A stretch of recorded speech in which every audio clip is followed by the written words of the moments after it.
Have you ever been blamed for something you didn't do, while the real culprit sat there pretending to be the victim? That's exactly what happened to me, except it wasn't just anyone pointing fingers. It was my own sister. She nearly destroyed my life with her lies, until I turned the tables, and made sure everyone saw her for who she really was. If you've ever dreamed of exposing someone who stabbed you in the back, smash that like button and subscribe, because this story is pure poetic justice, and I promise, you won't forget the ending. I grew up in my sister's shadow. Let's call her Emily. She was the golden child, the kind of person who could spill coffee on the carpet and somehow convince my parents I did it. She had this talent for twisting reality. Sweet smiles in public, crocodile tears when needed, and behind closed doors, venom. I always told myself, family doesn't betray family. But I learned the hard way, blood doesn't guarantee loyalty. Fast forward to adulthood. I had just landed an internship at a law firm. It wasn't glamorous, mostly coffee runs and paperwork, but it was my foot in the door. The kind of opportunity that could shape my entire career. Emily? She didn't care much for responsibility. She floated between jobs, depending on charm and manipulation to get by. And yet, somehow, I was the one who ended up branded the liar in the family. Conflict escalation, Emily schemes. One night, I came home late from work. Emily was sitting at the kitchen table, mascara smudged, tissues everywhere. My parents were consoling her like she'd just survived a car crash. She looked at me with wide, innocent eyes and whispered, "Why did you do it? Why did you steal my money?" My jaw dropped. What money? Apparently, Emily had been saving 4 months to move out, and suddenly, half her savings were gone. She told my parents she had proof I'd taken it. Proof?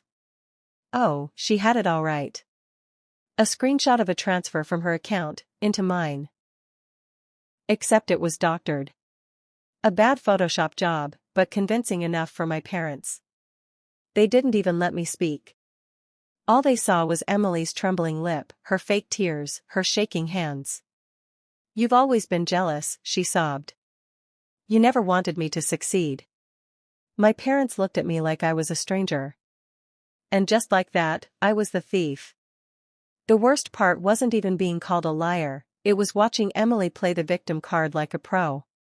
She acted like she forgave me, like she wanted to move on, all while whispering poison to anyone who'd listen. I lost my parents' trust. Friends avoided me. Even my internship supervisor pulled me aside, warning me about character issues. Emily had turned my world upside down. But here's the thing about working at a law firm, you pick up a few skills. You learn about evidence, about digital trails, about how lies unravel when you tug at the right thread. And one night, staring at the ceiling, burning with rage, I decided.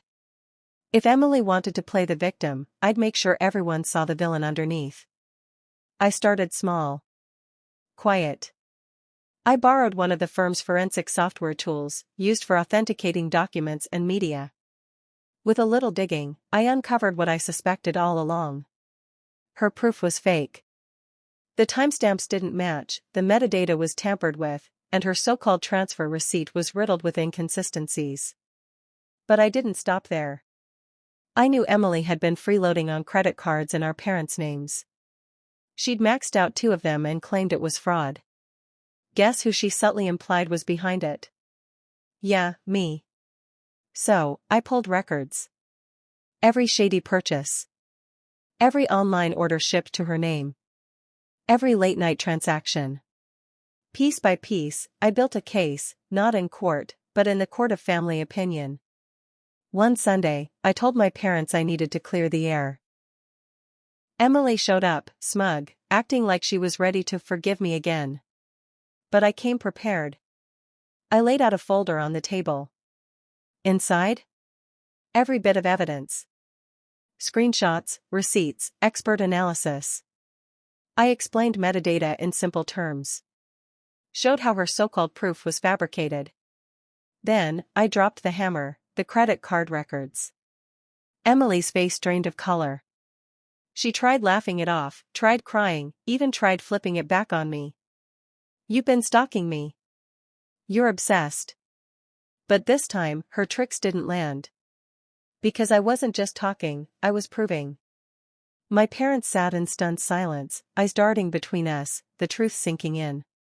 For the first time in my life, they saw her. Really saw her. And then came the moment I'll never forget. My dad, who had always defended Emily, turned to her and said, "You've shamed this family." Emily burst into tears, real ones, this time. Not because she was sorry, but because the mask had finally slipped.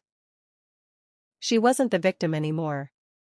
She was exposed, the manipulator, the liar, the villain of her own story. And me? I didn't have to scream, didn't have to beg for their trust back. The truth did the work for me. For once, justice wasn't loud. It was quiet, undeniable, and devastatingly satisfying. Looking back, I learned something important. People who thrive on playing the victim always underestimate one thing: evidence doesn't lie. And when the truth comes out, even the best actors can't keep the spotlight forever. If this story gave you chills, hit that like button and tell me in the comments. What's the worst lie someone ever told about you? And of course, subscribe for more true stories of revenge, karma, and poetic justice. Because sometimes, the best revenge is just letting the villain write their own downfall.